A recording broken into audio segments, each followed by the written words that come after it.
Pues sí, no nos afectan de forma directa en el sentido, o sea, nos afectan de forma directa, pero no en el sentido en el que nuestra producción esté focalizada en eso. Nosotros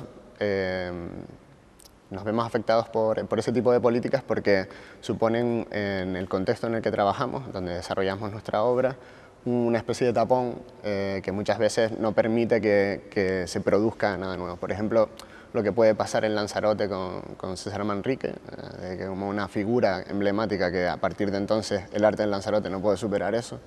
Creemos que aquí también eso sucede en la forma en la que no se presta atención a muchas veces ciertos contenidos que se generan dentro de Santa Cruz o ya de Tenerife. Y sí se mantienen muchas, muchas cáscaras, ¿no? Muchos edificios institucionales emblemáticos en las que parece que el contenido es secundario, ¿no? No tiene por qué ser importante. Yo creo también un poco que esos hitos culturales nos consolidan una especie de historia del arte en Canarias, que más o menos todo el mundo tiene como en su subconsciente o como su referencia, su pasado, que están por ahí.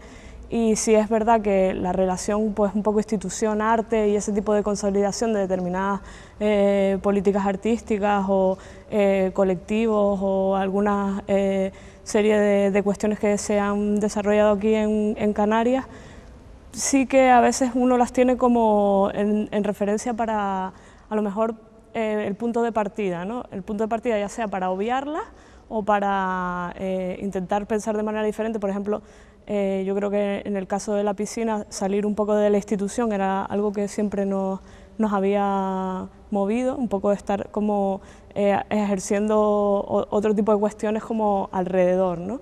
Y por eso yo creo que también en nuestra historia empezábamos con una exposición en un piso de alquiler y yo creo que eso era muy sintomático de que nosotros intentábamos, por ejemplo, huir de esos hitos culturales. Por otra parte también, bueno, sí, por otra parte también el hecho de que quisiésemos desarrollar, siempre nos planteamos que la piscina, por ejemplo, tendría que decir o constar de que tiene su base de operaciones aquí en Santa Cruz de Tenerife, ¿no? Y que realmente nos interesa que eso forme y haga un peso dentro de la actividad cultural que se genera dentro de la isla, ¿no? Pero también el hecho de escapar y crear vías de escape parte de esa idea, ¿no? de que lo institucional esté tan enquistado, ¿no? Que sea como una cosa que sea muy difícil de abordar, precisamente porque no se está generando nada desde dentro, que nosotros digamos que sea mínimamente libre, ¿no? O no sé.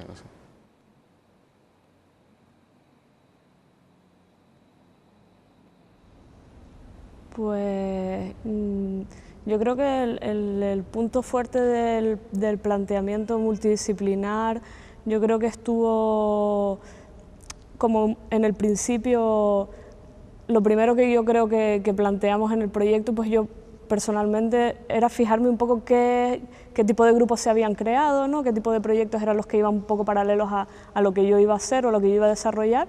A nosotros nos tocó trabajar pues entre nosotros mismos, que ya éramos un grupo de trabajo que ya habíamos trabajamos normalmente juntos, entonces para nosotros eso no fue algo que tener que incorporar al trabajo que estábamos haciendo, ¿no? Era algo que ya traíamos asumido porque veníamos trabajando de esa manera. Pero sí era curioso verlo, ¿no? En otros grupos. Yo creo que fue importante, por ejemplo, más que lo interdisciplinar de la cuestión, a mí me gustó más el concepto de grupo de trabajo, por ejemplo el workshop, que era como el meridiano del proyecto expositivo, donde sí que me permitía pues tomar un poco de contacto con el trabajo de otros compañeros, plantearme un poco desde fuera lo mismo que yo venía a contarle a los demás, y en ese sentido sí que hubo, por cuestiones de compartir taller y este tipo de cuestiones, sí que hubo un feedback entre compañeros, hubo un par de cosas que sí afectaron directamente a mi proyecto, de conversaciones surgidas a través de eso, y sí que inicié propias investigaciones a través de trabajos que tenían o las partes que tenían encargadas otras partes de la exposición. Sí que inicié mis propias investigaciones de los temas que le habían sido adjudicados a otros grupos de trabajo, porque realmente me intentaba interesar un poco por todo el concepto global. En ese sentido yo creo que también la idea de consenso, no es tanto la idea de consenso dentro de la propia exposición, sino la idea un poco de caleidoscópica, de que cada uno daba su visión desde un prisma diferente, ¿no? Eso me parecía muy interesante porque a la hora que ibas tú también, o por lo que dice María Laura, ¿no? A la medida que ibas creando y desarrollando el proyecto de la piscina, ¿no? Por otra parte estaba el proyecto, ibas viendo el proyecto de otras personas y muchas veces incluso podías insertar algo de lo que estaba en los otros proyectos en el nuestro, vamos.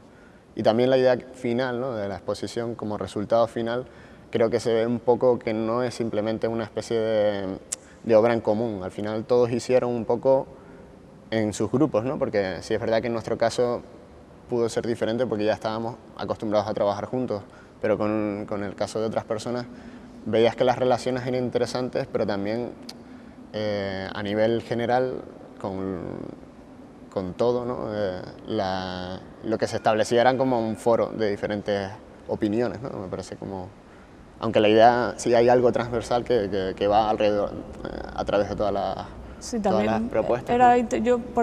Por ejemplo, era interesante también ver cómo desde otras disciplinas se abordaba un proyecto artístico. Eso sí creo que me llamaba la atención, ¿no? De a lo mejor la manera que tenían de asumirlo o cosas que se planteaban y que se dejaban de plantear, y eso sí me llamaba la atención. No sé si eso sirve para construir una especie de discurso multidisciplinar, pero yo creo que al final sí que te hace ver, como decía Néstor, de esa manera caleidoscópica el mismo problema, ¿no? Y al mismo tiempo creo que durante una de las cosas que el proyecto tuvo, y creo que todavía tiene, ¿no? Porque ahora mismo estamos hablando y tal, es la idea de un proceso prolongado, y eso creo que es muy interesante para poder ver las propuestas en diferentes estados, ¿no? Y eso yo creo que la exposición lo ha conseguido, en el sentido de que fue interesante relacionarte con los otros artistas que participan en una colectiva, algo que normalmente no sueles hacer, para ver y formar parte de su proceso también. O sea.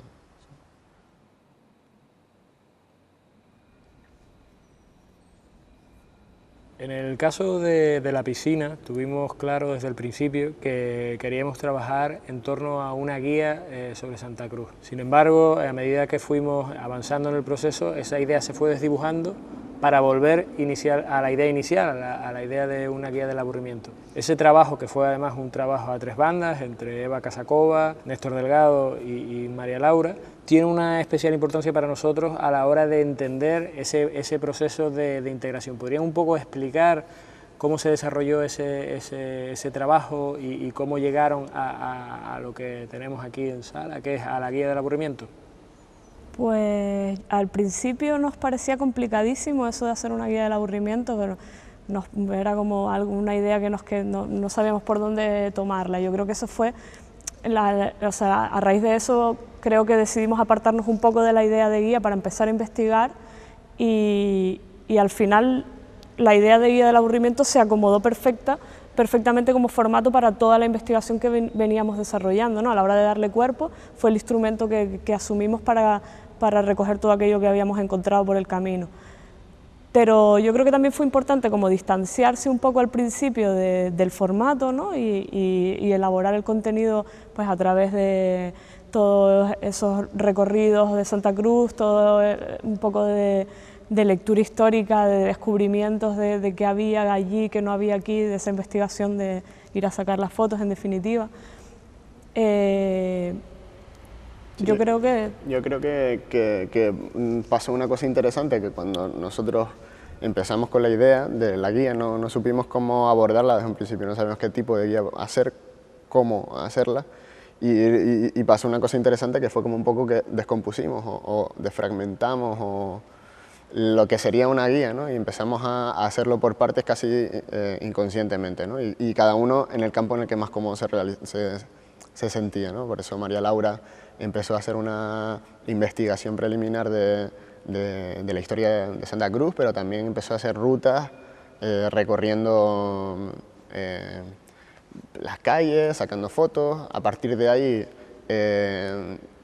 pues pudimos ir creando un cuerpo de imágenes que al principio eran un poco desconcertantes porque no eran las imágenes al uso de una guía turística, ¿no? Pero a partir de ahí también creamos un contrapunto que era la idea directamente de hacer la guía y también un poco hilvanar todo eso, ¿no? con lo que sería una guía turística, pero al mismo tiempo descubrir un poco el lector, ¿no? de esa guía, ¿no? Al principio no sabíamos bien a quién iba dirigida esa guía y el problema que teníamos es que la dirigíamos a gente de Santa Cruz, ¿no? O sea, gente que ya conocía que Santa Cruz era un sitio aburridísimo y en ese sentido la escritura o los textos adolecían un poco de obvio, ¿no? Casi de algo que no era un poco naif incluso, ¿no? Pero la idea de después descubrir que la guía realmente tenía que estar dirigida a un turista, ¿no? Aunque sea a una persona que venga de fuera, era una forma de un poco de vender la ciudad como realmente lo que era, ¿no? Una ciudad aburrida. A partir de ahí más o menos, después Eva pues, fue desarrollando un poco la idea del diseño y más o menos fue la forma de ir un poco dándole cuerpo, pero primero eso fue, desfragmentamos un poco y volvimos otra vez a meterlo todo dentro de la idea. Yo creo que esa parte, ¿no? de soltarnos un poco del encargo primero e investigar un poco por dónde queríamos tirar, incluso barajamos otras posibilidades y directamente de no hacer una guía. Yo creo que al final hizo que tuviéramos algo que convertir en guía, ¿no? Realmente, que a lo mejor si hubiéramos trabajado con todo el tiempo con la idea de guía en la cabeza, al final ese contenido pues, se hubiera quedado a lo mejor un poco más desdibujado. Y salió de manera natural, en realidad la piscina tiene como una especie de estructura que es que yo hago las fotos, Néstor escribe los textos y Eva hace los diseños, aunque realmente es como lo lógico porque yo soy fotógrafa, Néstor es un poco más el historiador, así un poco de grupo y Eva es diseñadora, pero realmente todos diseñamos los libros, todos hacemos esto, pero aquí encajamos como las piezas de manera perfecta en ese sentido. Sí, y fue de forma natural una vez ya... Y la verdad que los roles ahí hicieron que se aunara todo el contenido de manera bastante efectiva al final. Porque conseguimos asumir un poco que Santa Cruz era una ciudad aburrida, ¿no? Pero viéndolo desde el prisma bastante propio, ¿no? de la piscina. Sí.